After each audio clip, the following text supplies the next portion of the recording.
Welcome to the IVM Podcast Network. The Rotormouth podcast is an IVM production, and if you enjoyed this episode, you can also check out their other awesome shows like Made in India, hosted by May Thomas. She brings exclusive acoustic sessions and interviews with the best independent musicians in India.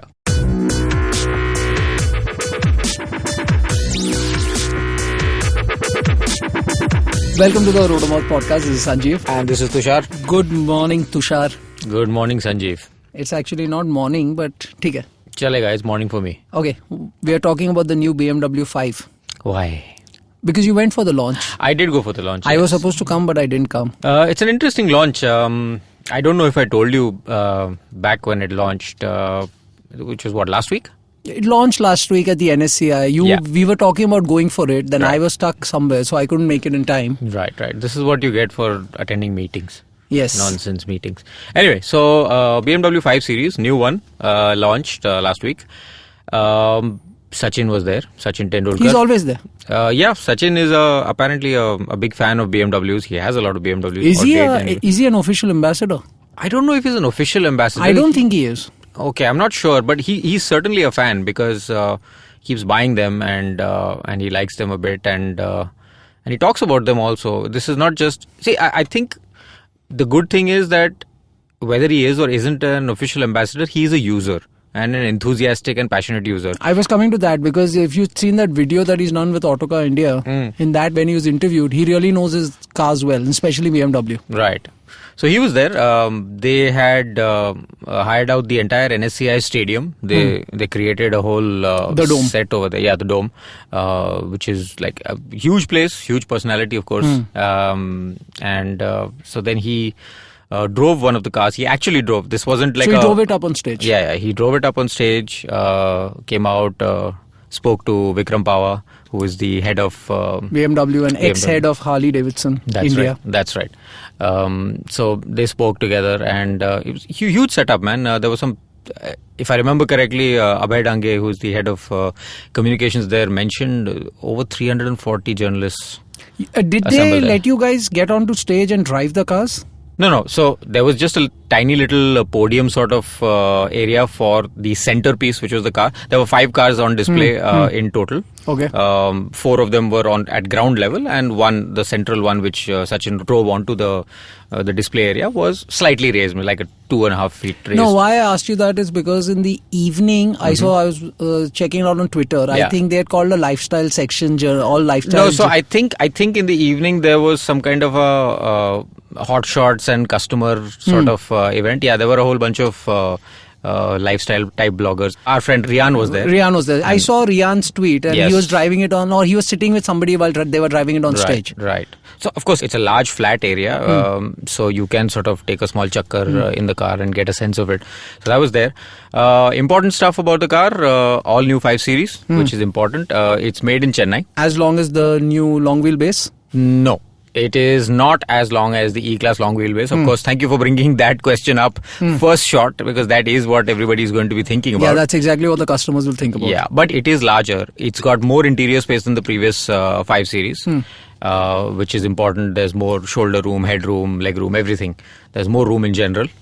So they've got 3 diesels and 1 petrol, which I think sounds about right. Okay, one thing I want to ask you is, were they talking about the iDrive system? Because that has become the big thing for them nowadays. They really center their presentations around their new systems that they put in, the tech and stuff like that. So it is a tech heavy car. First of all, the presentation itself was extremely long. Okay. I would venture to say boring.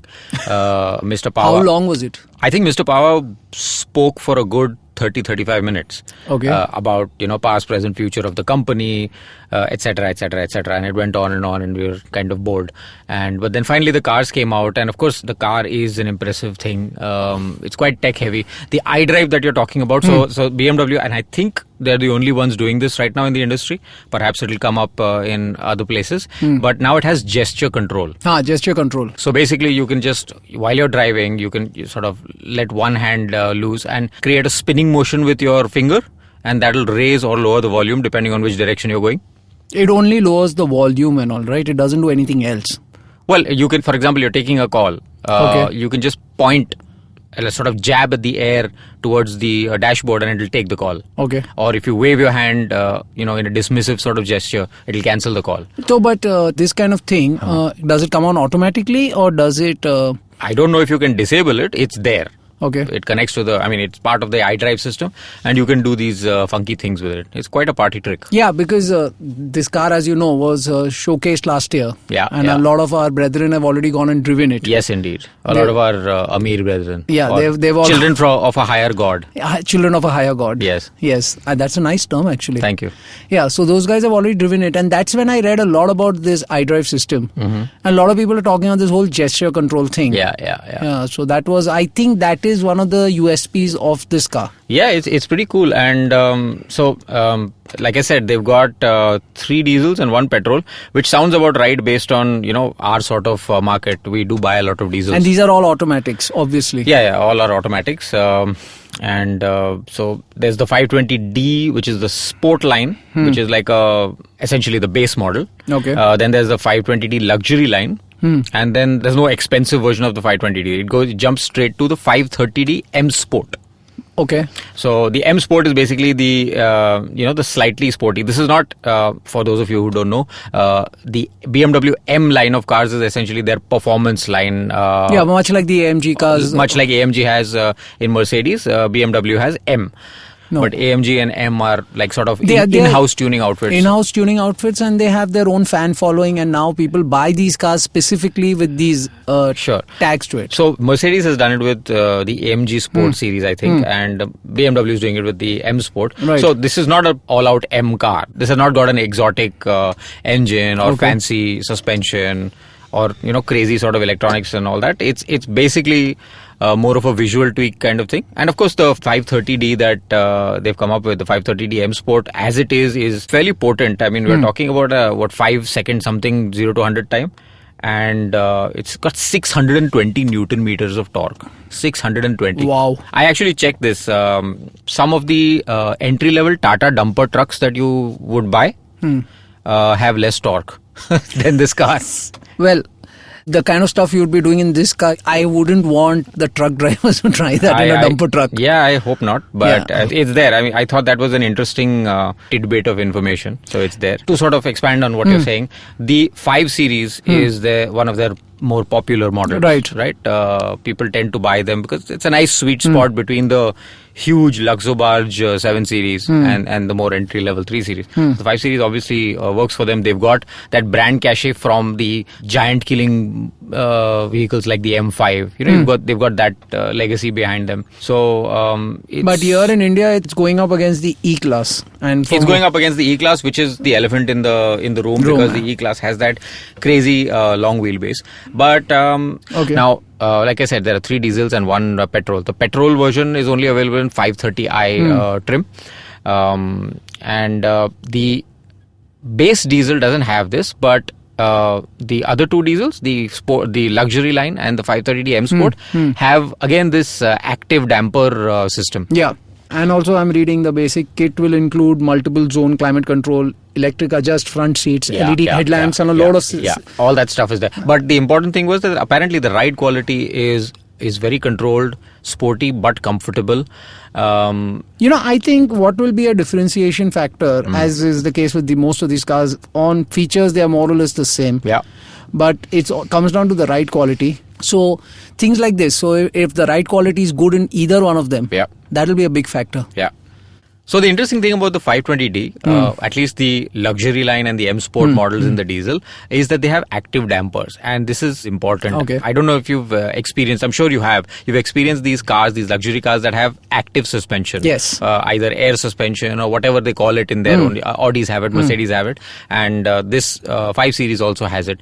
Active suspension, active dampers, what it does is it basically adapts to the kind of terrain you're going over. Okay. So if you've got gentle rolling kind of bumps, it needs a different sort of reaction. Okay. If you're going over sort of sharp pebbles or rumble strips and stuff, that's a very jarring kind of experience to go over. I'm sure you'll agree. That's the whole nature of rumble strips, right? Absolutely. So these dampers are able to sense that and adapt the suspension and the way it reacts based on the terrain. Works really, really well. So this is sensed beforehand? Do they sense it a few meters before? No, it doesn't work like that. I think it works at the time. Okay. What you're thinking about also exists. I know. I think Ducatis have it in the skyhook suspension that the Multistrada has, and I think Mercedes also has it. Yeah. But I don't think this active damping system is like that. This is more reactive. But from what I was told, it actually works very well. However, it's not available on the Sportline 520D, the cheapest version. Okay. But on the higher models, it is available. No, I agree with you on that. Because the experience is what will make the difference. Yeah. So like I said, the ride quality will play a very big role. Yeah. Yeah, because that is going to be the differentiation factor where the guy is going to turn around and say, look, this is the car for me. Sure. And this is a driver's car, but let's face it, it's a 5 Series. People are going to be mostly sitting at the back. Absolutely. The people who basically buy it. Yeah. Okay, so the new 5 Series will be available at 49.9 lakhs. Yeah. For the 530i and the 520D. Yes. So that's the starting price. That's the starting price. And what other prices we've got? So we've got the 520D, the 530i. Yeah, and then you've got, it's 53.6 lakhs for the luxury line, 520D, and 61.3 lakhs for the top end 530D M Sport. Right. So these are all pretty competitive prices. We're talking about prices that are, depending on what version you look at, these are 9 and 10 lakh rupees cheaper than Mercedes prices. Yeah, and these are pre-GST, post-GST? These are post-GST prices. So good. So it's a good competitive market now. It is. Yeah. So looking forward to driving these things. Should be fun. Yeah, should be fun, and it's a good time to buy luxury cars at the moment. Absolutely. GST Zindabad. Okay, so we shall be back. We'll be back. Hi, I'm Amit Verma, the host of the weekly podcast The Seen and the Unseen. In my show, I examine the seen effects and the unintended consequences of public policy and private action. I show how policies meant to help the poor often end up hurting the poor. I've done episodes so far on demonetization, GST, surgical strikes, immigration and MRP. And I will continue my forensic assault on the truth in the weeks to come. Catch the show every Monday on the IVM Podcast app or any other podcasting app that you prefer. Or visit seenunseen.in for all the latest updates. Welcome back, Sanjeev. How was your pee? This joke has become old. I know. That's why I keep doing it. No, there has to be a new joke. Okay, welcome back, Sanjeev. How was your shit? That is also old. Okay, we're talking about Harley Davidson entering the race to buy our favorite Ducati.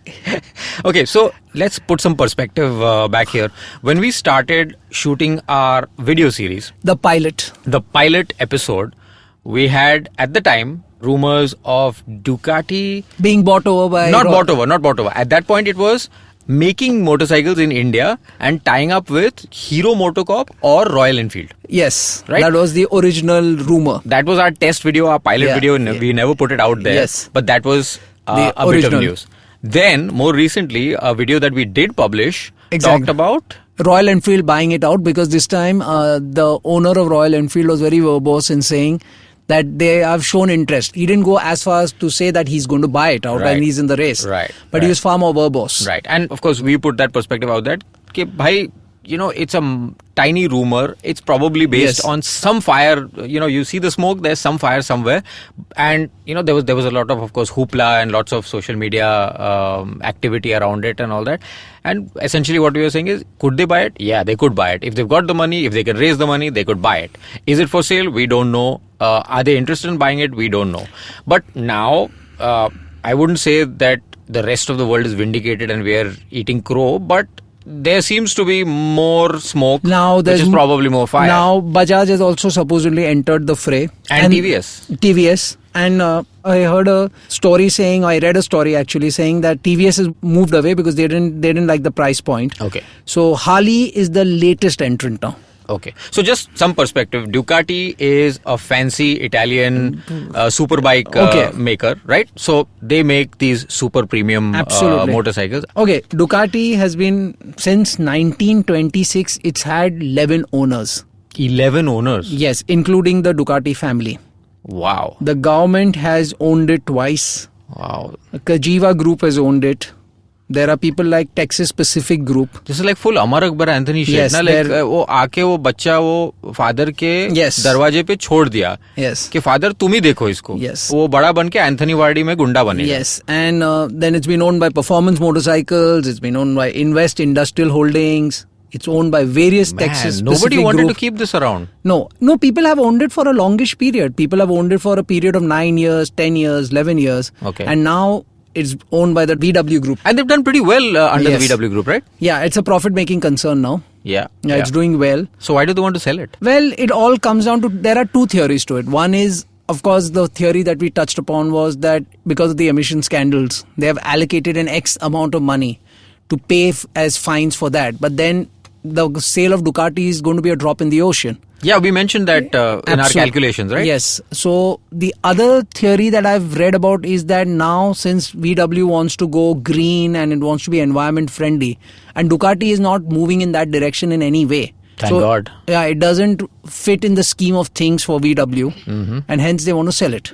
And correct me if I'm wrong, but there have been a lot of reports, and I don't know how accurate these reports are, but apparently there is opposition internally, like the workers' unions who are strong decision makers on the board of the VW group. They're actually against selling Ducati because they see that as one of the crown jewels. Absolutely, because it's doing well. It's a great brand to be associated with. Yeah. There's nothing wrong with the brand. As you are using a Ducati yourself, you know. Yeah, now, even in India, slowly they've started making strides. Yeah, it's got that brand cachet, you know, it's a prestige item. Yeah. And I think last year, one of the numbers that we were seeing all over the internet was they made I think the revenues of 590 million euros or something like that. Something such sort. So they make profits. Yeah. And they're looking at shopping this around. They're looking at selling this company for like 1.67 or about 1.5 billion euros or 1.67 billion dollars. It's technically they're trying to sell it for 1.5 billion euros, which is 10 or 15 times.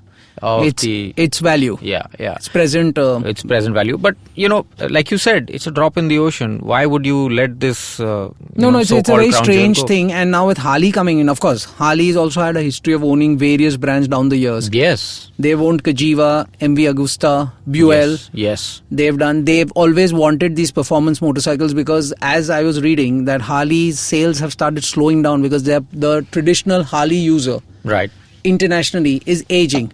Okay. So sales are slowing down. So they need a performance brand which will add to their, brand value and sale figures. And Ducati fits the bill for them. Yeah, that absolutely makes sense. But, I'm feeling a little bit uncomfortable about this. Why is that?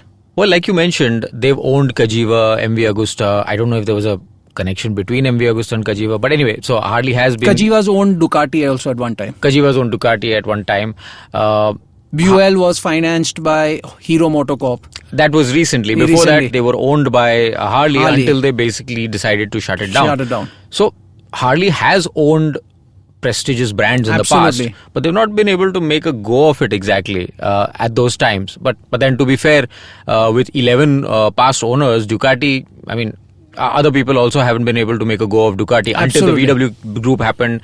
Time, place, I don't know what you want to call it, but they've done well in the last couple of years. And they've done well and they want to sell it. It doesn't make sense. Yeah, it just, something is not fitting. And Harley Davidson doesn't have the track record of taking these premium brands and making them something beautiful. Traditionally, their traditional base is extremely different. The way they sell motorcycles is very different. Yeah. So the whole mindset would be very different. It's not about the numbers. I'm sure they have the funds to buy it. Sure.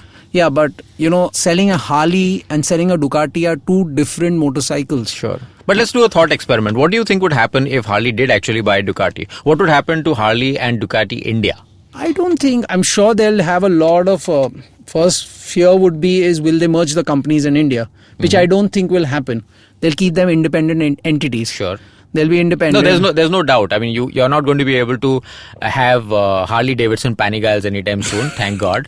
But they will be separate brands. That's the whole point. But here's the interesting thing. Harley Davidson has a very significant CKD, that is assembly operation in India. They assemble a lot of their motorcycles, or most of their motorcycles, apart from the really fancy CVO ones, the extremely expensive ones.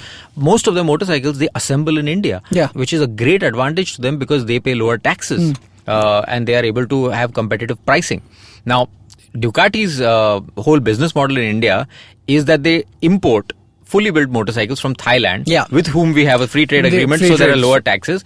But imagine if they were able to actually assemble these things here. So that then would give them a further price advantage. So that would be one of the advantages of Harley owning Ducati.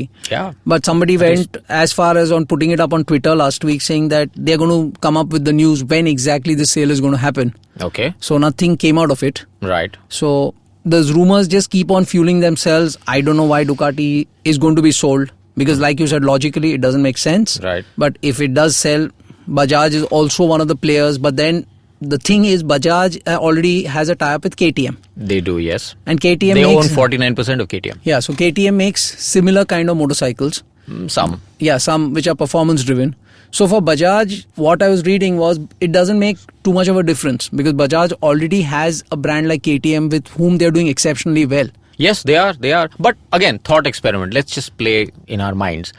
What would happen if Bajaj owned Ducati? What do you think would happen? Bajaj will have to create a completely new division to change the mindset of the people who buy motorcycles manufactured by Bajaj. Because Bajaj is not known to make high-end performance motorcycles that Ducati is known for. Yeah, even with KTM, Bajaj actually makes their small capacity motorcycles. Absolutely. They make the 125, Yeah. the 200 and the 390 for the 125, the 200 and the 390 for the local market, and the 125 only for export. But they make those exclusively in India at Chakan. Yeah, so exactly the point I'm making. If Bajaj has to buy Ducati and it happens, they'll have to change their image.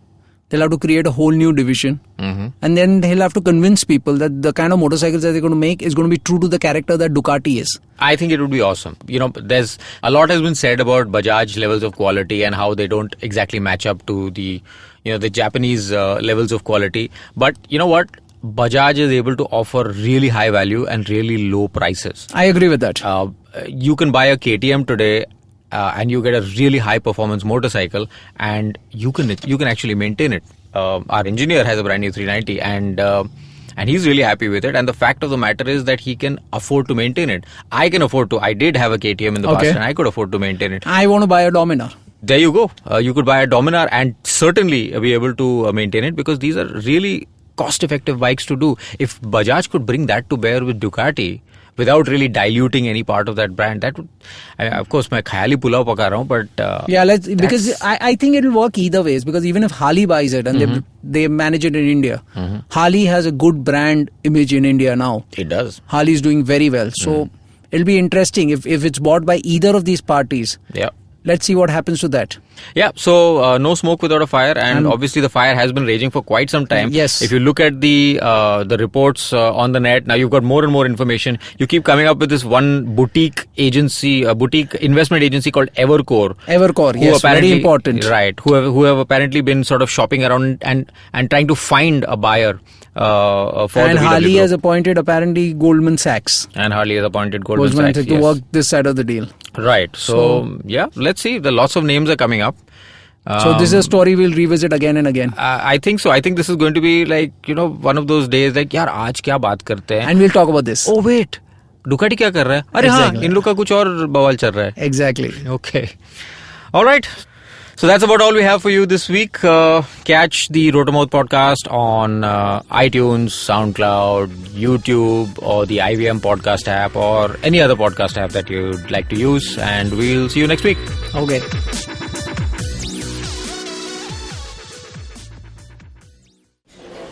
Excuse me भैया, excuse me. बोलिए madam. Menu में क्या है? Menu में scene unseen है, podcast है, on course है, Cyrus से made in India, rediscovery project, empowering series, sex wax है, IVM लाइक्स है, सिंप्लीफाइड है, कीपिंग इट क्वियर है, थिंग्स एंड डेस्टिनेशंस है, माय नेबर सकरबर्ग है, और द फैन गराज है. आपको क्या चाहिए? एक बार रिपीट कर देंगे क्या? रिपीट नहीं करता हम. आप जाओ IVMpodcast.com पे और सुनो ये सब, या फिर डाउनलोड करो उनका ऐप. सब आपकी उंगलियों पे.